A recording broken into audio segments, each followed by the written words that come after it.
Hello students, इस video में हम पढ़ेंगे structure of the tooth. Structure of tooth के बारे में, जो कि लास्ट टॉपिक है न्यूट्रिशन से रिलेटेड, ये हम जानेंगे। तो यहाँ पर ये फिगर दिखाया गया है, ये देखिए। एक जो टूथ जो होता है, अगर हम एक टूथ का स्ट्रक्चर देखें तो उसके 3 पार्ट्स होते हैं। कौन कौन से? First one crown, second neck and third root. तो यहाँ पर देखिए, जो पोर्शन की हमारे माउथ कैविटी में होता है, और माउथ कैविटी में जो जाज होते हैं, जबड़ों का जो सॉकेट होता है, उसमें ये धंसे रहते हैं। कुछ पोर्शन क्या होता है, धंसा हुआ होता है, और कुछ पोर्शन बाहर निकला रहता है। तो जो पोर्शन बाहर निकला हुआ होता है उसको क्राउन बोलते हैं। क्या बोलते हैं? क्राउन बोलते हैं। और जो पोर्शन धंसा हुआ होता है उसको बोलते हैं रूट। कुछ दांतों में रूट की संख्या क्या होती है? 2 होती है, जैसे यहाँ पे 2 रूट दिखाया गया है। और कुछ दांतों में केवल एक ही रूट होता है। और जो क्राउन और रूट का जो जंक्शन पॉइंट होता है उसको बोलते हैं नेक। क्या बोलते हैं? नेक। तो ये क्राउन हो गया, ये पोर्शन, ये क्या हो गया, फिर यहाँ पे जंक्शन जो है क्राउन और इतना ये बाहर निकला हुआ जो पार्ट है, और ये धंसा हुआ बाकी सॉकेट में धंसा हुआ होता है, उसका जंक्शन पॉइंट क्या कहलाता है? नेक होता है। तो ये क्लियर हुआ। अब यहाँ पर अगर हम देखें एक्सटर्नली, मतलब इसके स्ट्रक्चर के बारे में अगर देखें, तो जो ईच टीथ जो होता है हैज 3 लेयर्स। इसमें जो सबसे बाहरी लेयर होती है उसको बोलते हैं इनेमल। क्या बोलते हैं? Enamel. And enamel is the hardest part of the body. Hardest part of the body. हमारी बॉडी में जो सबसे ज्यादा हार्ड होता है वो क्या होता है? This one, enamel. ये पोर्शन जो दिखाया गया है ये क्या है? इनेमल है। ये सबसे हार्ड होता है। फिर उसके अंदर का जो पोर्शन होता है इसको बोलते हैं, ये वाला पोर्शन, इस पोर्शन को बोलते हैं डेंटाइन। क्या बोलते हैं? डेंटाइन बोलते हैं। और फिर उसके सबसे जो अंदर पोर्शन होता है, अंदर जो पार्ट होता है, उसको बोलते हैं पल्प। क्या बोलते हैं? पल्प बोलते हैं। यह जो पल्प होता है, थोड़ा ध्यान देना है, पल्प में बहुत सारे जैसे नर्व सेल होती हैं, इसके अलावा ब्लड वेसल्स होती हैं, इसके अलावा लिम्फ वेसल्स होती हैं, लिम्फ वेसल्स होती हैं, ये सभी इसमें प्रेजेंट होती हैं। और एक स्ट्रक्चर यहाँ पे एक फोरामेन होता है, जिसके थ्रू एक ओपनिंग है, फोरामेन।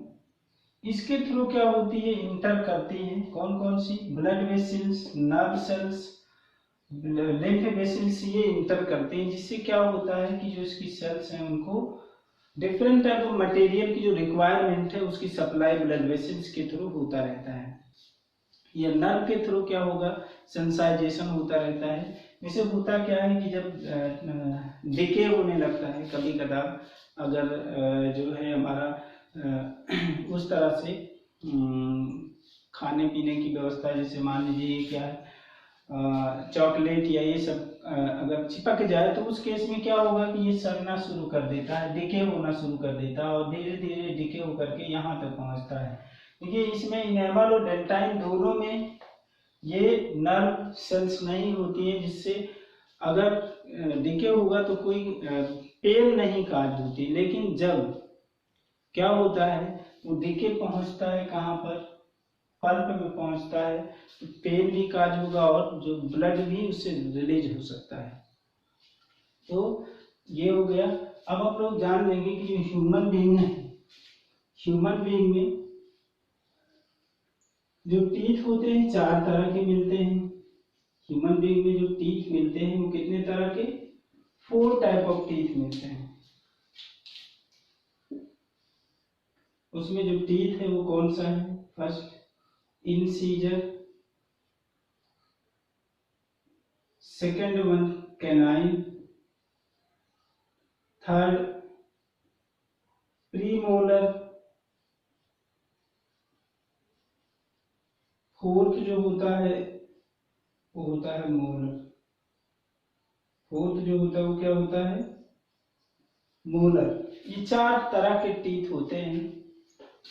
अगर मान लीजिए ये क्या है, ये जबड़ा है ह्यूमन बीइंग में कि लोअर जा और अपर जा दोनों जबड़ों में टीथ मिलते हैं और इक्वल अमाउंट में टीथ मिलते हैं। तो यहाँ पर आपको क्लियर होना चाहिए कि ये यहाँ से सेंटर से अगर देखा जाए तो 2 दांत काफी ये ब्लेड शेप होते हैं। किस शेप के होते हैं? ब्लेड शेप होते हैं। 2 दांत इधर और 2 दांत इधर, और ये होते हैं क्या, इनको बोलते हैं इंसीजर। तो इंसीजर जो है ब्लेड शेप टीथ होते हैं और ये मेनली किसके लिए होते हैं? For cutting of the food. Cutting of food, ये फूड को काटने का काम करते हैं। उसके बाद में यहां पर अगर इनका देखा जाए तो इनमें रूट एक सिंगल रूट होता है, इस तरह से डबल रूट नहीं होता है। कैनाइन अब हम देखेंगे, कैनाइन में क्या होगा? कैनाइन में भी सिंगल रूट होता है और ये पॉइंटेड होते हैं। ये टिप पर ये इस तरह से नुकीले होते हैं और एक ही दांत होते हैं, सिंगल होते हैं। तो अगर हम इसका देखें, अपर जा में 4 दांत इंसीजर होगा, इसी तरह से लोअर जा में भी 4 टीथ होंगे। तो टोटल अगर हम टीथ का नंबर, इंसीजर का नंबर देखें तो कितना होगा? 8 होगा। यहाँ पर जो कैनाइन है वो पॉइंटेड होते हैं, 2 दांत ऊपर होते हैं और 2 दांत नीचे होते हैं। तो टोटल इनका नंबर अगर देखा जाए तो कितने होते हैं? 4। और ये टीथ किसके लिए होते हैं? For tearing of food. ये फूड को चीरने फाड़ने का काम करते हैं। जनरली इस तरह के टीथ जो होते हैं वो कार्निवोर्स में मिलते हैं। क्योंकि ह्यूमन बीइंग यहाँ पर क्या होता है? ऑमनीवोर्स होता है, मीन्स प्लांट प्रोडक्ट और एनिमल प्रोडक्ट खाता है। इस कारण से इसके माउथ कैविटी में डिफरेंट टाइप ऑफ टीथ होते हैं। तो यहाँ पर अगर हम ये देखें, ह्यूमन बीइंग क्या है? ये हेटेरोडोंट है, थोड़ा ध्यान रखना है। हेटेरोडोंट है। हेटेरोडोंट मीन्स जो इसमें टीथ होंगे डिफरेंट टाइप होते हैं, और जिन ऑर्गेनिज्म में केवल एक ही तरह के टीथ होते हैं उनको होमोडोंट बोलते हैं। जैसे केवल इंसीजर हो या केवल कैनाइन हो, केवल एक ही तरह के टीथ अगर प्रेजेंट है तो उसको बोलेंगे होमोडोंट। Next one premolar. इसके बाद क्या होता है? 2 दांत, काफी 2 रूट वाले, या कभी कभी 2 या 1, इस तरह से काफी बड़े दांत होते हैं और 2 दांत होते हैं, 2 इधर और 2 इधर। तो ये जो टीथ हो गए 2 इस अपर 4 अपर जा में और 4 लोअर जा में, टोटल 8 टीथ होते हैं और ये फूड को क्रश करने का काम करते हैं। Crushing and grinding of the food. Crushing and grinding of food, भोजन को, फूड को क्रश कर देते हैं, पीसने का काम करते हैं। और इसके बाद इसी तरह से 3 दांत होते हैं, काफी बड़े दांत होते हैं, जिनको क्या बोलते हैं? मोलर। 3 इस साइड में, 3 इस साइड, ईच जा में। तो क्या हो गया? 3 और 3 6 हो गया। इसी तरह से लोअर जा में भी क्या हो गया? 6 हो गया। तो टोटल जो टीथ होते हैं मोलर का वो होता है 12। और इनका जो काम होता है ये भी crushing and grinding of the food. Crushing and grinding of food, ये फूड को क्रश करने, ये भी पीसने का काम करते हैं। यहाँ पर थोड़ा सा और देख लेना, ह्यूमन बीइंग में जो टीथ होते हैं, शुरुआत में वास्तव में ह्यूमन बीइंग में 2 तरह के टीथ आते हैं। एक तो होता है टेम्पोररी टीथ, टेम्पोरेरी टीथ या इन्हीं को मिल्की टीथ बोलते हैं, मिल्की टीथ।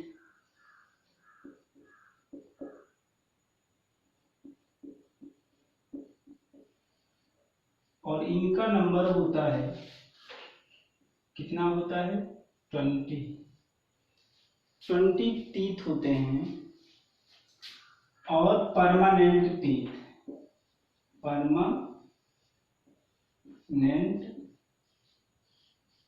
टीथ, यहाँ पे ये परमानेंट टीथ के बारे में बताया गया है।